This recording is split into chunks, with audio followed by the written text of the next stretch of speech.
Nobita की माँ ने एक दिन घर के पुराने स्टोर रूम की सफाई करने को कहा। वही कमरा जो सालों से बंद था। नोबिता ने तुरंत मना कर दिया, क्योंकि बचपन से उसने सुना था उस कमरे से रात में आवाजें आती हैं। लेकिन माँ ने डांट कर चाबी उसके हाथ में दे दी। मजबूरी में नोबिता दोपहर को दरवाजे के पास पहुंचा। दरवाजे पर मोटी धूल जमी थी, जैसे बरसों से किसी ने छुआ तक ना हो। उसने कांपते हाथों से ताला खोला। दरवाजा खुलते ही अंदर से बर्फ जैसी ठंडी हवा निकली। कमरे में पुराने खिलौने, टूटी कुर्सियां, फटे डिब्बे और मकड़ी के जाले थे। नोबिता जल्दी जल्दी सामान हटाने लगा ताकि काम खत्म हो जाए। तभी उसे कोने में एक पुराना लकड़ी का बॉक्स मिला। उस पर काले रंग से लिखा था, मत खोलना। नोबिता रुक गया। दिल कह रहा था भाग जा, लेकिन दिमाग कह रहा था अंदर जरूर कुछ कीमती होगा। उसने बॉक्स खोला।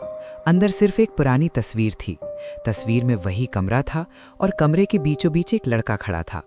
नोबिता तस्वीर को ध्यान से देखने लगा। वो लड़का बिल्कुल उसी जैसा दिख रहा था।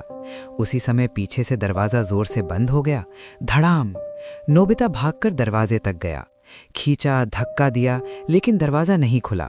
उसने चीखकर डोरेमोन को बुलाया। कोई जवाब नहीं। फिर कमरे में किसी के चलने की आवाज आई। धीरे धीरे घिसटते कदम। नोबिता ने पीछे मुड़कर देखा।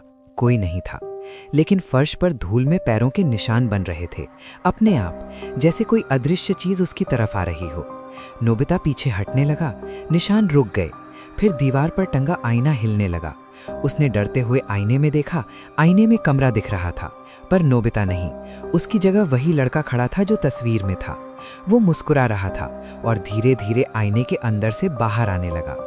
उसका हाथ कांच से बाहर निकल आया। नोबिता चीख पड़ा। वो भागा, लेकिन कमरा पहले जैसा नहीं था। चारों तरफ वही दरवाजा, वही दीवारें, वही अंधेरा। हर तरफ से आवाज आने लगी, तू देर से आया, मैं तेरा इंतजार कर रहा था। नोबिता रोने लगा। तभी उसे याद आया, डोरेमोन ने एक बार कहा था, अगर कभी डर लगे आंख बंद करके सच बोलना। नोबिता ने आंखें बंद की और चिल्लाया, मैं यहां नहीं रहना चाहता। पूरा कमरा कांपने लगा। बॉक्स अपने आप बंद हो गया। आईना टूट गया। दरवाजा खुल गया। नोबिता भागकर बाहर आ गया। माँ ने पूछा, इतनी जल्दी सफाई हो गई? नोबिता कुछ नहीं बोला। उसने पीछे मुड़कर देखा। दरवाजा फिर बंद हो चुका था और धूल पर किसी ने उंगली से लिखा था, फिर आना।